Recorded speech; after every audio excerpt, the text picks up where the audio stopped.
এই যে দেখুন, মা লক্ষ্মীর পুজো করে উঠলাম। আজকে ঘরে কেউ নেই, ফাঁকা ঘর তো, বেশ শান্ত হয়ে ধীরে সুস্থে এক মনে পুজোটা করতে পেরেছি। ভালো লাগলো জানেন। যে আনাজ বাজার করতে গেছিল, এই যে ছেলের জন্য কচুরি, এখানে হচ্ছে তরকারি, আর এই যে মিষ্টি সব সাজিয়ে রেডি করে রেখে গেছে। নিজে খেয়ে নিয়েছে আর ছেলের জন্য সাজিয়ে রেখে গেছে। আর আমার তো এই যে রুটি করা আছে, কালকে করে রেখে দিয়েছি। ব্যাস, এই হচ্ছে আমাদের জল খাবার। যিশু অনেকক্ষণ অপেক্ষা করছিল, করে তারপরে বলে না মা, একটু নার্সিংহোমে যাচ্ছি, কাজ আছে, এসে খাবো। তো ডাক্তার সাহেব এসে হই হই করছে, একটু অপেক্ষা করলো না, একটু অপেক্ষা করলো না। তো কি করব আর, হ্যাঁ, দিয়ে নিজে খেয়ে বেরিয়ে গেল। আর ছেলের জন্য এই যে সাজিয়ে রেখে। মর্নিং, পূর্বাজ লাইফস্টাইলে সবাইকে স্বাগত জানাচ্ছি। আশা করি সকলে ভালো আছেন। তো আজকে হচ্ছে গিয়ে বৃহস্পতিবার, আর এখন বাজে হচ্ছে ওই 11টা বাজতে যায় আর কি। তো এই পুজো করে উঠে একটু জল খাবার খেলাম, খেয়ে আপনাদের সঙ্গে একটু কথা বলতে বসেছি। ডাক্তার সাহেব তো সকালবেলায় আজকে আনাজ বাজার করে দিয়ে গেছে, কালকের রাতে দোকান বাজার করে দিয়ে গেছিলো। সে রাত্রি 2টো অবধি সব গুছিয়েছি জানেন। না গুছিয়ে রাখলে তো নষ্ট হয়ে যাবে না। সেই সব তেল টেল যা এনেছিল সব গুছিয়ে গুছিয়ে রেখে যখন শুতে গেছি তখন প্রায় 2টো বাজে। নিয়ে তারপরে আবার আজকে সকালবেলায় গিয়ে আনাজ বাজার টাজার সব করে নিয়ে এসছে। এই যে কলমি শাক এনেছে, কলমি শাক 4 আঁটি কলমি শাক এনেছে জানেন। কাটতে বসেছি, কাটবো, আপনাদের সঙ্গে কথা বলে নিয়ে তারপরে কাটবো। তো যাই হোক, চলুন। যিশুদা এখনও খেতে আসেনি, 11টা বাজতে যায়। এরপর কখন ফিরবে, ফিরে জল খাবার খাবে, ভাত খাবে বলুন। এবার ওইটি খেয়ে নিয়ে বলবে কি মা আমি আর ভাত খাবো না। তো যাই হোক, চলুন কাজ করতে করতেই গল্প করি, আপনারা সঙ্গে থাকুন, প্রতিদিনের মতন দেখতে থাকুন। সকালবেলায় বাজার এনে দিয়ে গেছে, বলে এত সবজি এনে দিলাম, ভালো করে সবজি বানাও, খাবো। তো দেখি ওই সব রকম দিয়ে একটা 5 মিশালি সবজি বানাবো ভাবছি। আর বিউলির ডাল করছি, তো দেখা যাক কি করি। আমি এখান থেকে নিয়েই আনাজ কেটে নেবো, এখন তো সময়। এখন কি হয়েছে শুনুন না, কি করে এসছি। বাড়িতে এসে বলছি, বাড়িতেও সবাই হাসছে, বন্ধু বান্ধবদের যারা ফোন করেছিল তাদেরকে বলছি, তারাও হেসে কুটিবাটি হয়ে যাচ্ছে। কালকে এখন মানে জিমে গেছি তো, তা আমার যে নতুন জুতোটা কিনেছিলাম জিমের জন্য, সেটা পরে না মানে সে জুতোয় কাটে না, সে আমি ভেসলিন লাগিয়ে যেতে ভুলে গেছিলাম। যার ফলে কী হয়েছে, নতুন জুতোয় পা কেটে গেছে। এই গোড়ালির উপরে যেমন কেটে যায় নতুন জুতোয়, ওই রকম একটুখানি কেটে গেছে। তা আমি বলি তাহলে আজকে আবার নতুন জুতোটা পরে যাব ব্যথার উপরে, বলে কি করেছি, আমার একটা লাল রঙের জুতো ছিল আর কি। হ্যাঁ, তা সেটা আমি যখন সেই কালিম্পং বেড়াতে গেছিলাম তখন সঙ্গে করে আবার নিয়ে গেছিলাম। অনলাইনে কিনেছিলাম জুতোটা জানেন, ভারী সুন্দর জুতোটা। তা আমি বলি তাহলে এইটা নিয়ে যাই, এটা আজকে পরবো। তো যখন নিয়ে গেলাম তখন কিছু হয়নি, বুঝলেন তো। দিয়ে এবার ওখানে গিয়ে তো যোগা ক্লাস করেছি, করে বলি যে এখন তো সময় আছে, তাহলে আমি একটুখানি ট্রেডমিলে হেঁটে নিই, সাইক্লিং করে নিই। এবারে ট্রেডমিলে যা উঠতে গেছি দেখি না একটা জুতোর সোল খুলে পড়ে গেল।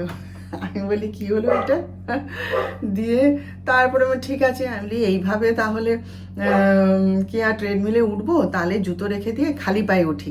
তারপরে ভাবছি না বাবা, সবাই ওখানে জুতো পরে পরে ট্রেডমিলে হাঁটছে, ওর উপরে খালি পায়ে আমি হাঁটবো না বলে এবারে আর কি করব। তারপরে এবারে বলি তাহলে ভাইব্রেশনটা নিয়ে চলে যাবো। এবার ভাইব্রেশন নিতে উঠেছি, আর এক পায়ের জুতোর সোলও খুলে পড়ে গেছে। এইবারে তো সবাই মিলে পিছনে লেগেছে হাসি। আমি এটা কি হলো বল দেখিনি, এমন করে হলো কেন। বলে জুতোটা নিশ্চয়ই তুমি অনেকদিন ব্যবহার করনি দিদি, পড়েছিল। আমি হ্যাঁ তাই তো, দেখ পায়ে কেটে গেছে বলে আমি এটা নিয়ে এলাম, এবার কী হলো। এইবারে তো পুরো মানে হুল্লোড় হাসি আমার পিছনে লাগা শুরু হয়ে গেছে। তারপরে তো একজন দিদি ছিল, সে বলে নিয়ে যা মুচির কাছে, মুচি ঠিক করে দেবে। আমি মনে মনে ভাবছি আর আমি মুচির কাছে নিয়ে যাচ্ছি, দাঁড়াতো বলে। যাই হোক, অত ভালো জুতোটা, মনটাও খারাপ হলো। দিয়ে তাকে আবার সঙ্গে করে নিয়েই এসেছি জানেন, ফেলে দিয়ে আসিনি। দিয়ে তারপরে আসার পথে দেখি সেই জুতোর যে দোকান, বিস্কুটের যে দোকানটা থেকে আমি বিস্কুট কিনেছিলাম, জুতো ফেলে রেখে এসেছিলাম, সেই দোকানটা খোলা আছে। সেখানে আবার আমার একজন চেনা পরিচিত জন দাঁড়িয়ে আছে, একজন দিদি। তা সেখানে আমি এরকম গেছি, যেতেই ওরা আমাকে দেখে হাসছে। আমাদের চেনে, তারা আমাদের পুরো বাড়িকেই চেনে। তা সে ভদ্রমহিলা বলছে, তুমি এতদিন কোথায় ছিলে বৌদি? আমি বলি যে 2 দিন তোমার দোকান থেকে ঘুরে গেছি, আর পাইনি। বলে না, আমার বরের শরীর খারাপ ছিল বলে বন্ধ ছিল দোকান, তো এই নাও তোমার জুতো, আমি যত্ন করে গুছিয়ে রেখেছি বলে হাতে দিল। দিয়ে এবার সেখানেও হাসছে সবাই যে জুতো ভুলে চলে গেছো। তারপরে কথা টথা হওয়ার পরে দেখছি না রাস্তায় একটা মুচি বসে আছে। আমি বলি, সবাই যে বললো যে জুতোটা চিট দিয়ে আটকে দেবে, তাহলে ফেলে দেবো, এত ভালো জুতোটা আমার। বললে মুচির কাছে গেছি, গিয়ে সেখানে মুচি বলে হ্যাঁ ঠিক করে দেবো বলে সেই জুতোটা মানে 100 টাকা নিল জানেন। দিয়ে সেই জুতোটাকে সুন্দর করে মানে সেই চিট দিয়ে বসিয়ে সেলাই করে সুন্দর করে দিয়েছে জুতোটাকে। বাড়ি নিয়ে চলে এসেছি, আর যা বাড়িতে এসেছি, এসে তোদের দিকে দেখাচ্ছি, বলছি, আমার ছেলে, আমার হাজব্যান্ড সব হাসতে শুরু করে দিয়েছে। বলে তুমি পারো কিছু বটে। আমি বলি কী করি বলো তো, জুতোটা যে এরকমভাবে আমাকে মানে একটা এরকম ফলস পজিশানে ফেলে দেবে আমি বুঝতেও পারিনি। আর এত সুন্দর জুতোটা এত শখ করে কিনেছিলাম, ফেলে দেবো? ফেলতেও পারলাম না, আমি ঠিক করে নিয়ে এসেছি। ডাক্তার সাহেব বলে বেশ করেছো। তারপরে যত বন্ধু বান্ধব আছে সবাইকে বলছি, সবাই পিছনে লাগছে আর হেসে যাচ্ছে, বলে তুই পারিস বটে কিছু, জানেন। কালকে এই কীর্তন করে এসেছি আমি। আজ রাতে আজ সারাদিনে যা বানাবো সব রাতের বেলায় জোগাড় করে রাখি। এই দেখুন, কাবুলি ছোলার তরকারি করব, কাল রাতে ভিজিয়ে রেখেছি, রান্নার শেষে সেদ্ধ করে রাখবো। আর এই যে ছোলা আর বাদাম ভিজিয়ে রেখেছি, আমরা ওই ছোলার চাট বানাবো, বানিয়ে খাবো। আর ডাক্তার সাহেব যদি খায় তাহলে ওর জন্যে ওই ছোলা সেদ্ধ তো করবোই, তুলে একটুখানি ভিজে রেখে দেবো। ও তার মুড়ি দিয়ে খাবে যেমন খায় ও। আর বিউলির ডাল ভিজিয়ে রেখেছিলাম, বিউলির ডাল তো মানে 14 বার সিটি দিচ্ছি, ভিজিয়ে রেখে সারা রাত ভিজলো, তাও 14 বার সিটি দিচ্ছি, হচ্ছে না। দেখা যাক, এখন আবার সিটি মেরে রেখে এসেছি হয় কি না। তো এই সব কালকে মনে করে করে ভিজিয়ে রেখে দিয়েছি। দেখুন এইবারে হয়ে গেছে, প্রায় মানে 7-8খানা সিটি মারলাম। ভাবলাম সারা রাত ভিজিয়ে রেখেছি, তাহলে চট করে হয়ে যাবে। কেন হবে? আর এই বিউলির ডাল করতে না, এই জন্য আমার ভাল লাগে না, কিছুতেই সিদ্ধ হতে চায় না। গরম জলে ভিজিয়ে রেখেছি কালকে, তবু হয়নি। যাই হোক, এবারে হয়ে গেছে। আর এটা আমার ছেলেও খেতে চায় না, বলে ছি কেমন হড়হড় করে। কিন্তু কি করবো, আবার ডাক্তার সাহেবের বিউলির ডাল পছন্দ, সে বলেছে অড়হর ডাল করবে না আমার জন্য, আমি খাবো না। তাহলে আমি কি রোজ রোজ 50 রকমের ডাল করবো বলুন দেখিনি? আমি কালকে তাই বলেছি, দেখো আমি অত রকমের ডাল বানাতে পারবো না। বলে যা হবে একটাই করবে। আমি তাহলে তুমি খাবে না সে খাবে, আবার সে খাবে না তুমি খাবে, এ তো মহা ঝামেলা। যাই হোক, আজকে বিউলির ডাল করে দিচ্ছি।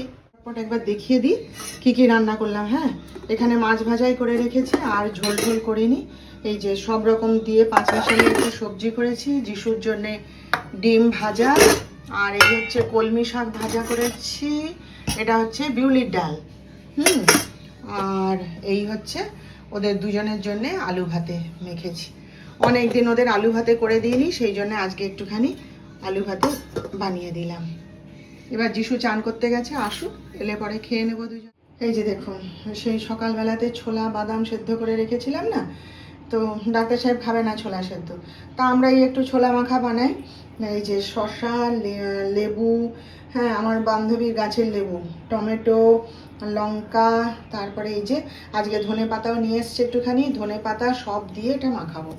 আজকে তো আমার আর কোনো এখন কাজ নেই, আমি ফ্রি আছি, ওই জন্য যিশু বলে কি মা তুমি আজকে বানাও।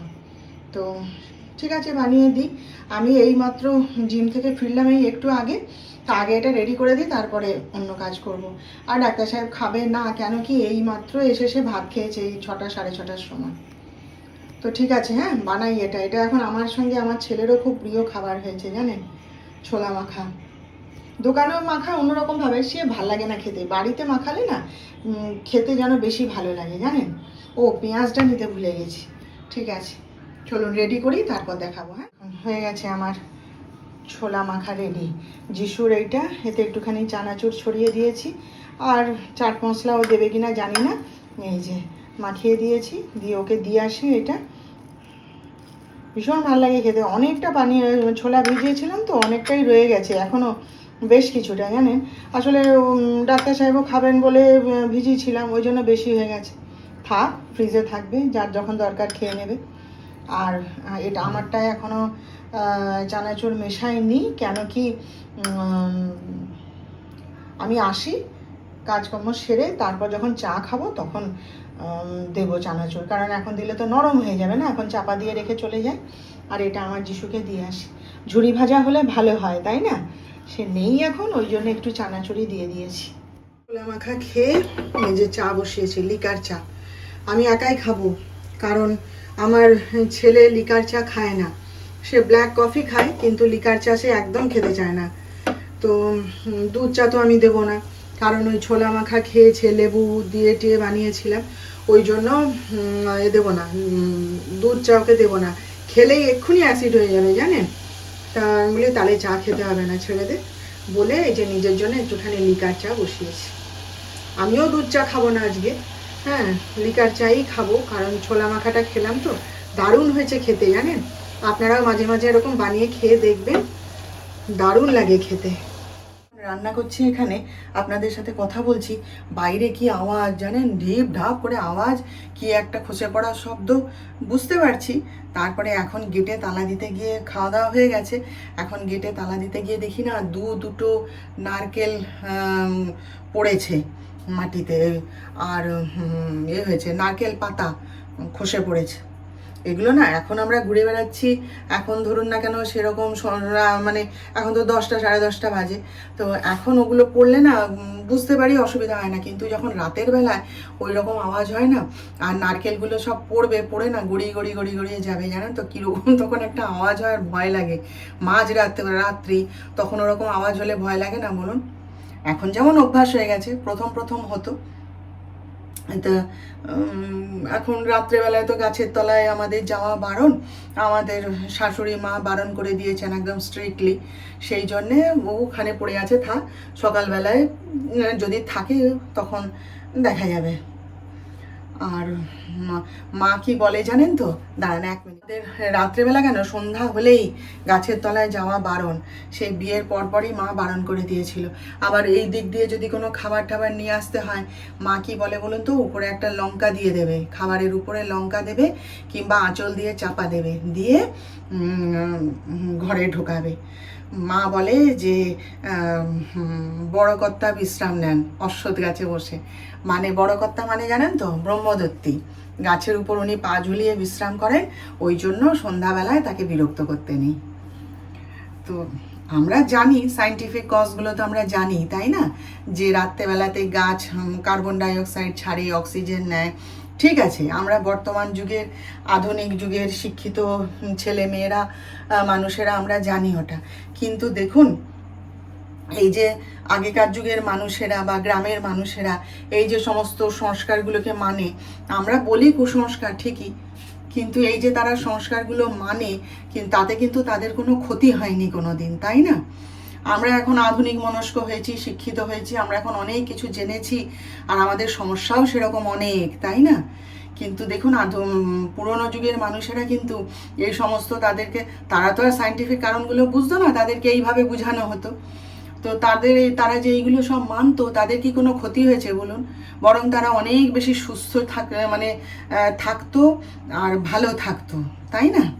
আমাদেরই যত সমস্যা, যত রোগ নাড়া, যত অসুবিধা, যত কিছু, তাই না?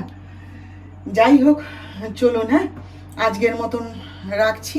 এখন একটু আমরা বন্ধুদের সঙ্গে একটু মেসেজ করব, গল্প করতে বসবো। এই টাইমটায় আমরা সবাই ঝাড়া হাত পা হয়ে যাই, তো দিয়ে কাজকর্ম শেষ করে এই 10টা থেকে 12টা অবধি ওই একটু গল্প করলাম, একটু মেসেজে, মানে ফোনে কথা বলি না, মেসেজ করে গল্প করি, আড্ডা মারি একটু এই টাইমটায় সবাই মিলে বসে আর কি।